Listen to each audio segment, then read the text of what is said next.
Make it comfortable here. All right. Welcome to the Church of Ultimate Happiness. My name is Ava. I'm the official reverend of this humble church in my little corner of the universe. The intention of the church is contained within the name of the church, and that is pursuing every means possible without prejudice to achieve ultimate happiness. And in our previous sessions, we had several sessions on meditation, the purpose of meditation, and why it is a beautiful tool to achieve ultimate happiness. So if you missed that series, I have them archived on Virtual Tarot with Ava and Trudy, and you'll find them there. This time, I wanted to explore the concept of reincarnation and how an understanding and an ultimate acceptance of that concept, of this concept, can also help you to achieve tremendous levels of happiness. So I've decided to start with a book by Manly P. Hall. It's called Reincarnation, The Cycle of Necessity. Manly Palmer Hall, just so that you can understand why I've chosen him, I'd like to give you a little bit of background on him. He was born March 18th, 1901, and lived till 1990. So he died recently. He's one of our more recent dead gurus, as we like to say, here on Virtual Tarot as well. He was Canadian born. He was an author and a mystic. He was perhaps most famous for his work called The Secret Teaching of All Ages, an encyclopedia outline of Masonic, Hermetic, Kabbalistic, Rosicrucian, symbolically philosophical work, which is widely regarded as his magnus opus, and which he published at the age of 25. He's been widely recognized as a leading scholar in the fields of religion, mythology, mysticism, and the occult. Carl Jung, when writing Psychology and Alchemy, borrowed material from Hall's private collection. He has an enormous library that he founded called the Philosophical Research Society, the PRS, in Los Angeles, California. It was founded in 1934, dedicated to an idealistic approach to the solution of human problems. So I thought that was a necessary introduction to our author, Mr. Hall, one of my favorite lecturers, by the way. He's given hundreds upon hundreds of lectures on a wide variety of subjects available on YouTube. Just Google or YouTube. So we start Well, the book is enormous, of course, with a lot of information about reincarnation and its history through the various cultures around the world. But I thought that a bit pedantic for our first session. So I've chosen a chapter out of the Cycle of Necessity called The Cycle of Necessity. And the subtitle is a summary of modern belief. The human life wave is made up of 60 billion spirits or entities. So let me explain right away. Human life wave. He's talking about all the human spirits that have ever been and will ever be. The human light wave is made up of 60 billion spirits or entities. In this number, about 2 billion incarnate at one time, making up the population of the earth. The spirit ego or self of the human being has been evolving through various forms and conditions for nearly 1,000 million years.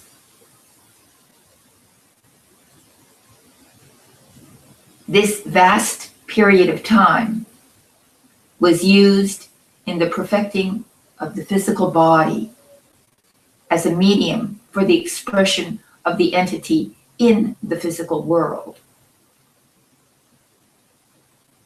The human body, as we know it, was first distinguishable some 50 million years ago, somewhat in contrast to the scientific information we've received.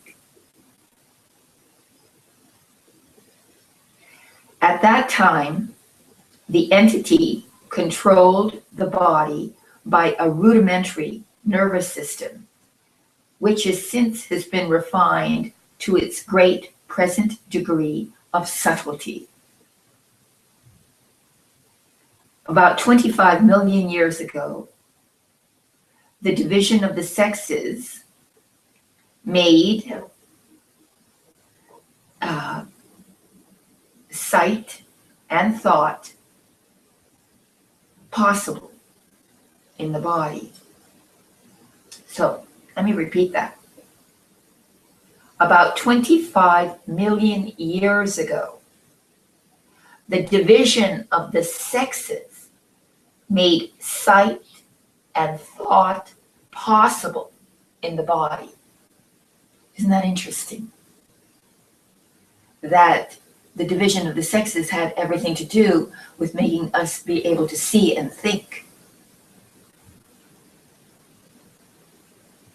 From that period to the present time, the entity has been constantly refining the body, which serves as the vehicle of its physical expression.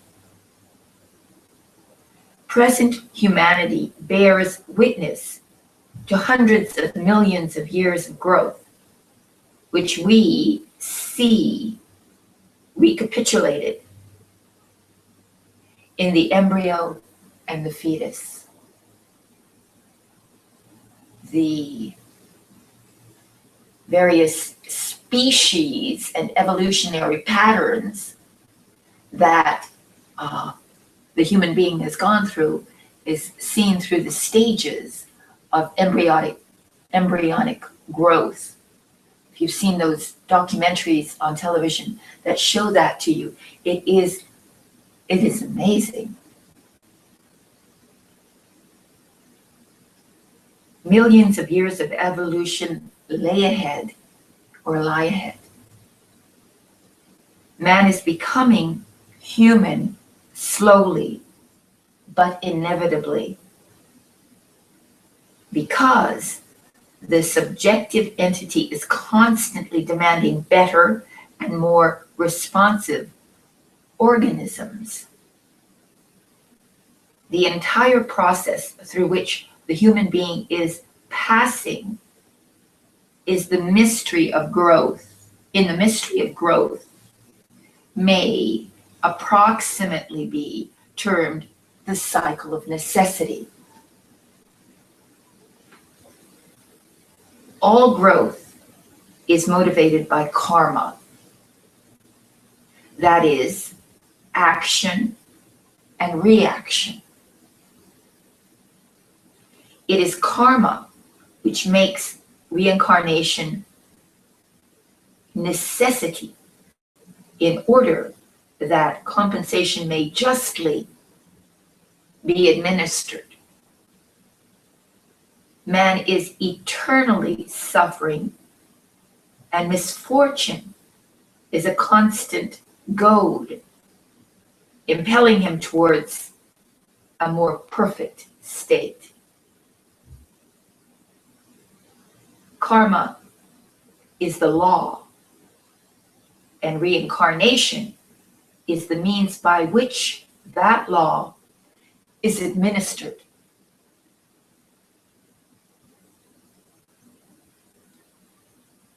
It is difficult for the average person to realize the full significance of an existence that is lived on planes other than that which may be described in physical terms, and that extends from the beginning to the end of time.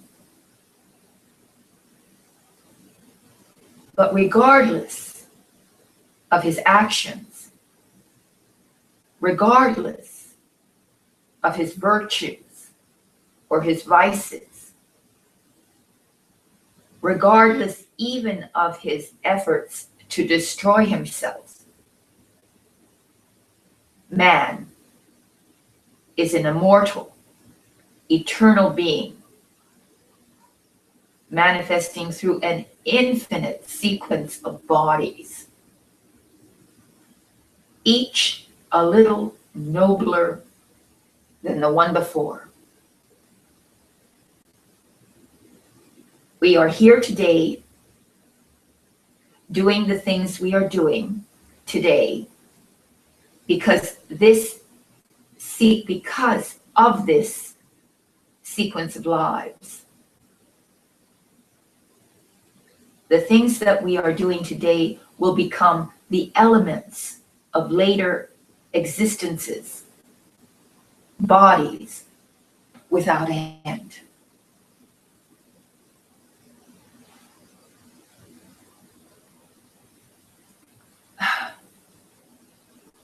It's just absolutely remarkable if you think about the concept of us having a literally infinite series of bodies in which we can experience life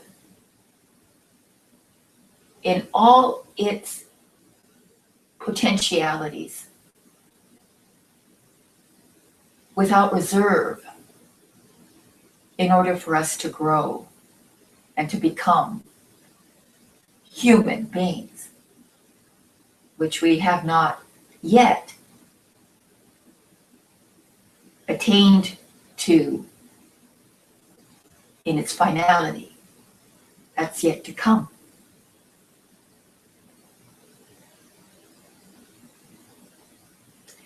Yet, there is no fatalism in this doctrine. Each state and condition that comes to it is the result of personal action. We make and unmake ourselves. There is no strange and distant God smiling upon us differentially, that is, some of us and some of us not. We are not the blind instrument of some fatal necessity. We are not marked by Adam's sin. Each of us bears witness to his own character,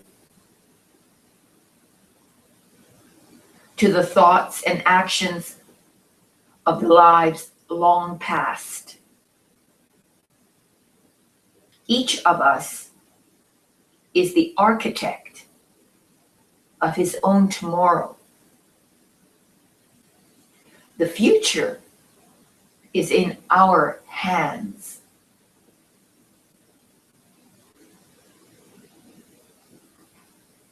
It requires a little courage to acknowledge personal responsibility,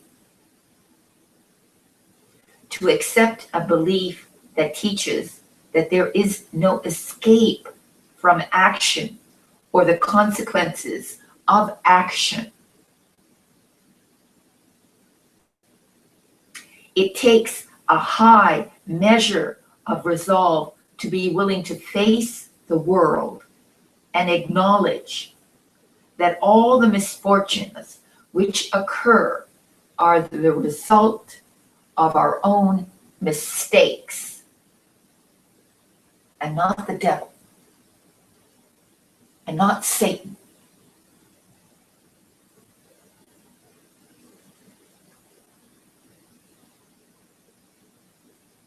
This is why the laws of reincarnation and karma have always belonged to the wise and the strong, and by their very nature are not suitable for lesser intellects. Unfortunately, it's the truth. It takes a certain amount of courage, intellectual strength, to take that responsibility on. It's easier to blame it on an external demonic force and to seek the protection from it, from a benevolent God. That scenario is a lot easier to handle if you don't want to take that responsibility on yourself.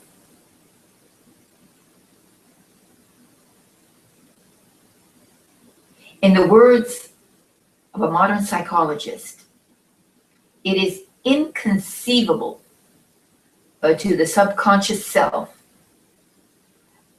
that there ever was a time that it did not exist.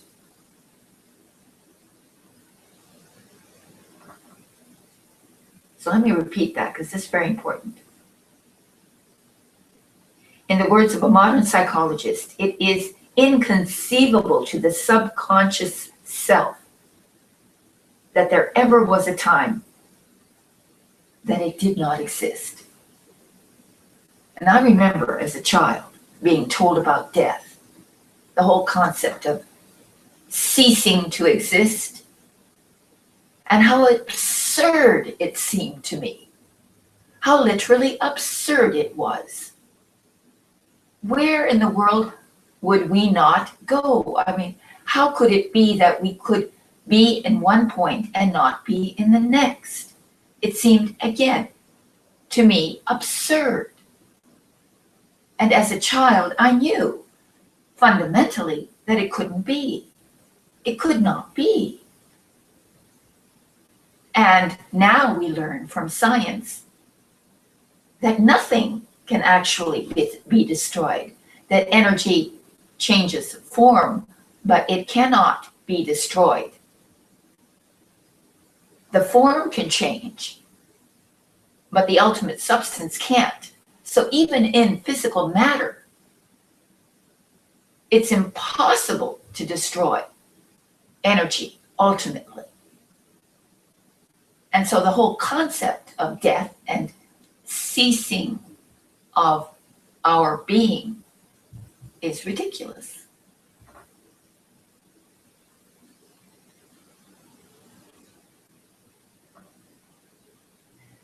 Though each person lives for today, he cannot comprehend the condition of not existing. Man, though living and dying, takes eternal existence for granted. All of the higher purposes of the man, his dreams of accomplishment, his noblest aspirations, and his most powerful ambitions demand eternity for their fulfillment.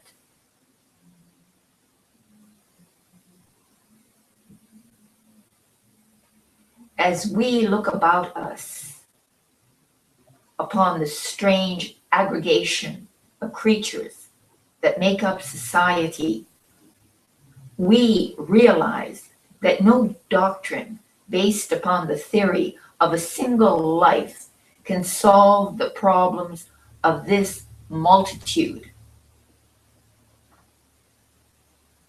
For the majority, there is little vision.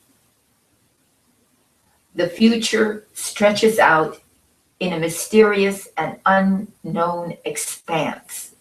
Yet, each of us, in his innermost heart of hearts, is aware that some great force that moves him relentlessly through the years towards the unknown.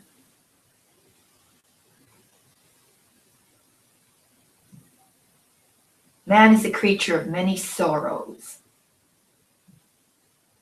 Suffering is his common lot. Each in his own life knows the varied ills which arise in the chemistry of human relationships. Only the wise man can be happy. For the rest, there are years of uncertainty. Why should a benign and all-knowing providence afflict many and bless a few? Why should some come into this world diseased and crippled, when others are born to every advantage? Why are some wise in childhood and others foolish even in age? Who loosed sin and death upon the world, that all the dreams we live by should come in the end to a common ruin? The church says that it is the will of God. Science says that it is the law of nature. But philosophy maintains that all these strange conditions are the growing pains of an immortal soul.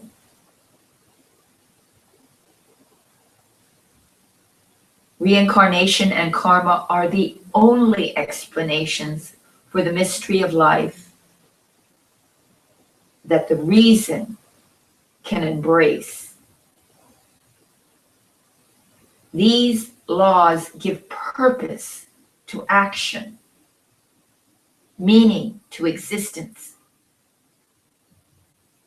These same laws release man from the monotony of the daily routine by giving him perspective and the power to see beyond the horizon of his present life.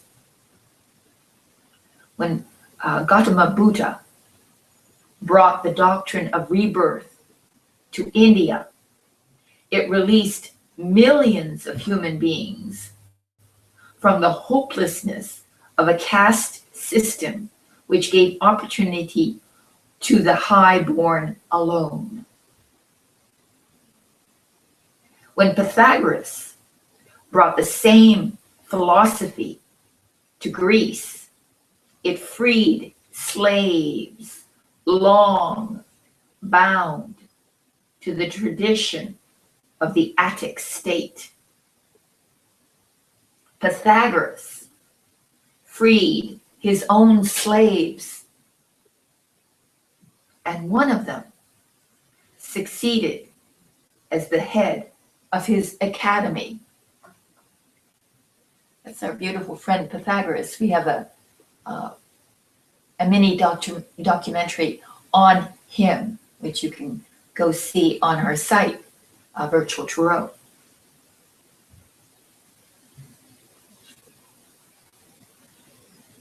Reincarnation comes to our modern world as a liberation from the caste systems of special privilege.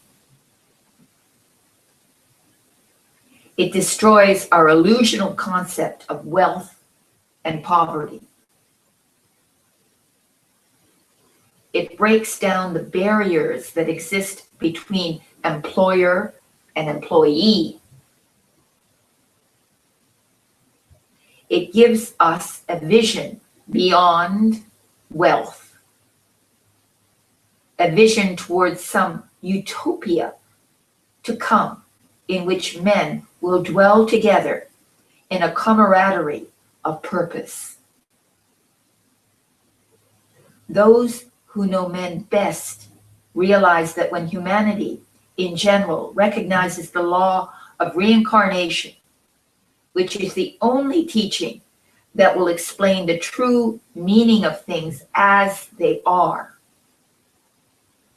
they will immediately become more zealous in quickly putting the world in order. In the words he quotes, Manley here quotes the words of Henry Ford, our car maker, American car maker. Quote, "I adopted the theory of reincarnation when I was 26. Religion offered nothing to the point, at least, I was unable to discover it." He continues to quote Ford, "Even work could not give me complete satisfaction. Work is futile if we cannot utilize the experience we collect in one life to the next. When I discovered reincarnation, it was as if I had discovered a universal plan. I realized that there was a chance to work out my ideas. Time was no longer limited. I was no longer a slave to the hands of the clock. There was time enough to plan and create. The discovery of reincarnation put my mind at ease. I was settled. I felt that order and progress were present in the mystery of life.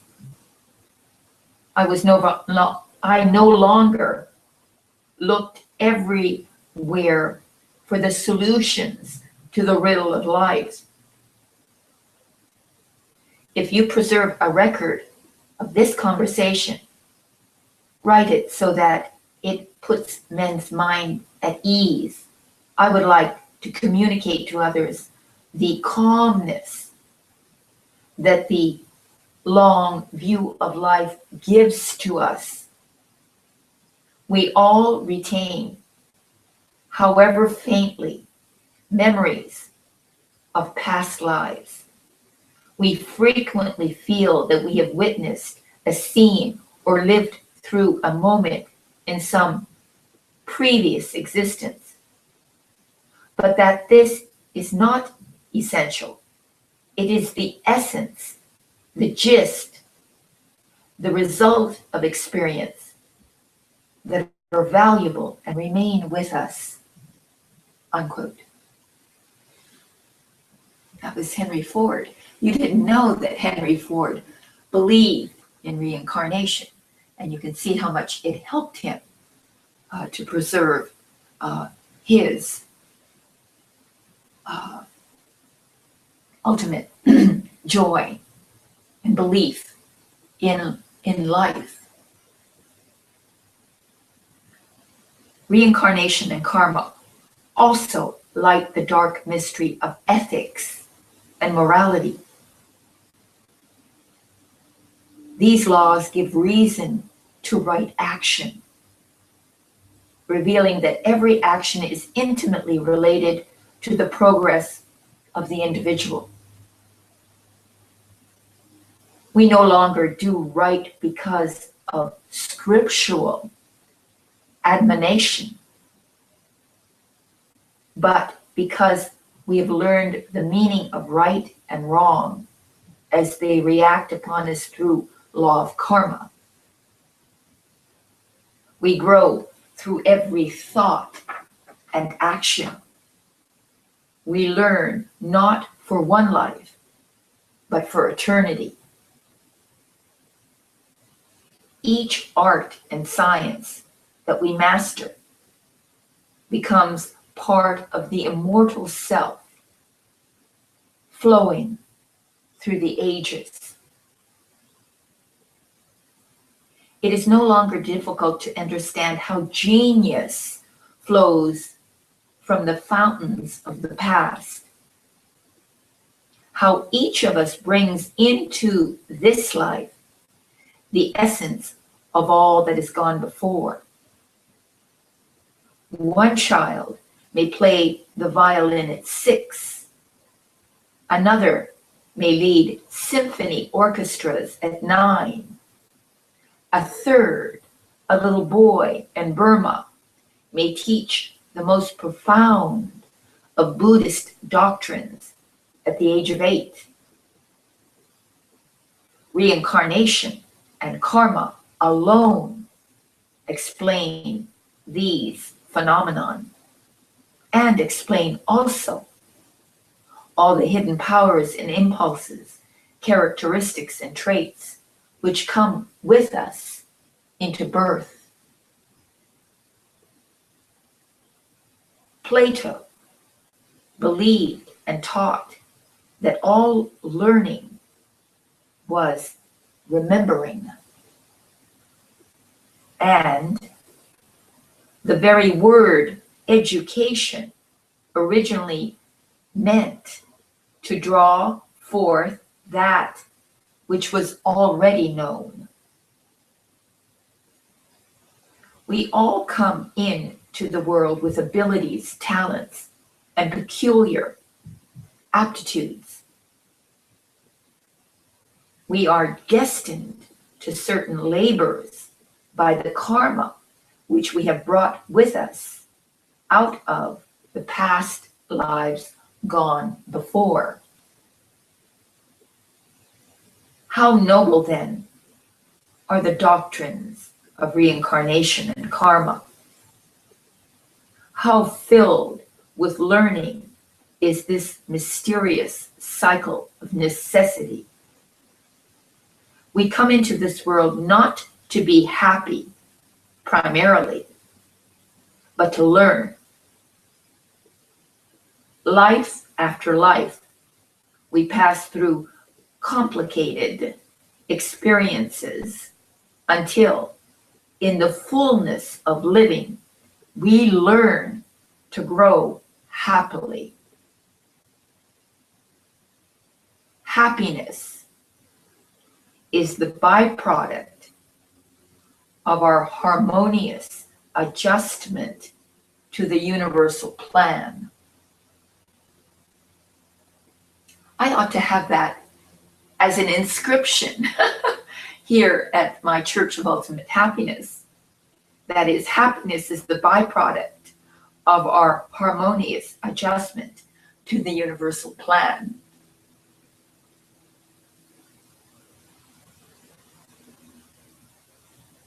Where do we exist between lives? What is the subjective state? Is the entity in heaven or in hell? The philosopher replies that whether living or dead, man is always himself.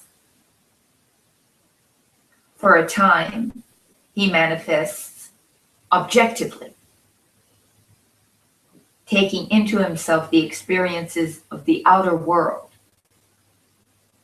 And then, for another space of time, he is subjective, assimilating into soul power the experiences of his physical existence. According to the doctrine of rebirth, we may add nothing new to ourselves in the intervals between lives. During this time, we examine, order, and classify the experiences we have gained. We make them a part of our immortal self that, enriched with experiences, proceeds into yet another body.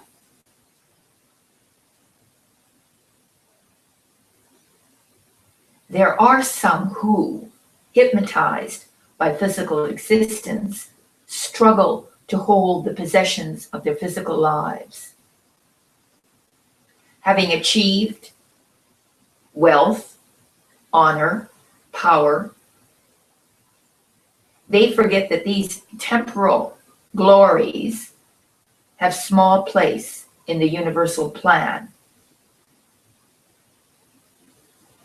It is the purpose of the universe that all men should inevitably outgrow physical things. Man should realize that the inner life Man should realize that the inner life alone is real and permanent, and that all else belongs to the sphere of illusion. One of the duties of rebirth is to sever man's will from the objects of his physical attention. As we come of age, we leave the world behind, finding nothing in it, nothing in the material state to be of value except the experience of self-mastery. The cycle of necessity is the endless cycle of rebirths, to be born, to die, and to be born again, century after century, age after age, until the very end of time mingles then with eternity. The cycle of necessity is symbolized in the East by a spinning wheel to which human beings cling tenaciously,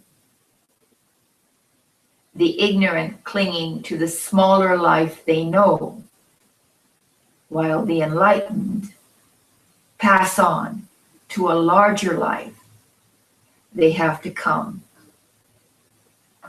when they understand.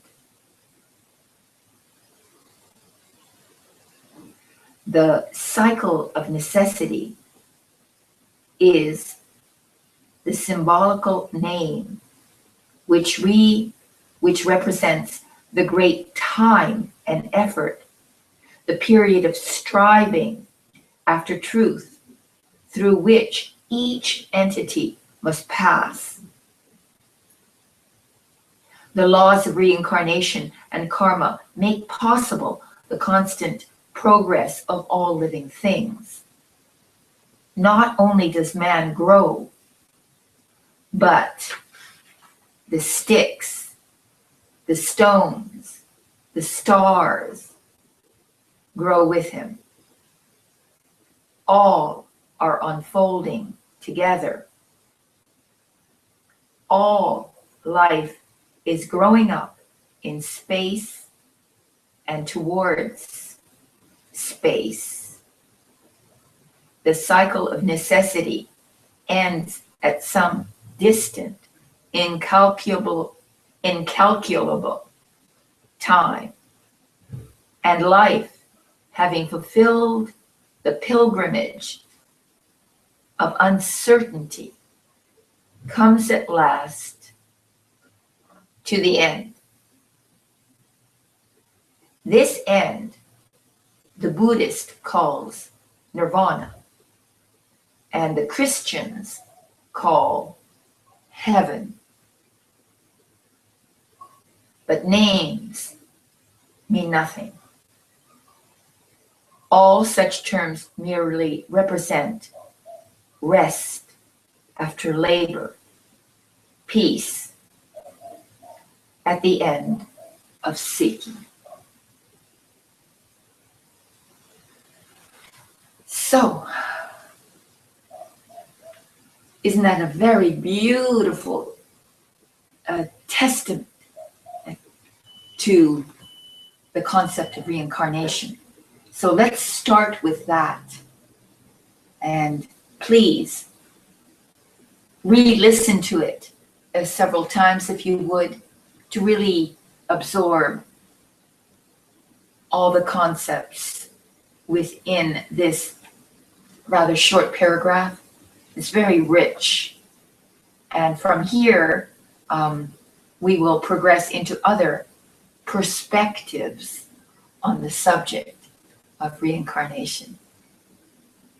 So, thank you.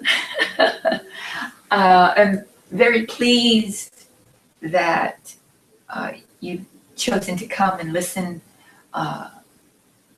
to our talks on various subjects concerning how to achieve happiness. And I very much appreciate you coming and listening with me, listening to our talk. And please come again. You're more than welcome to my little church. Thank you. And namaste.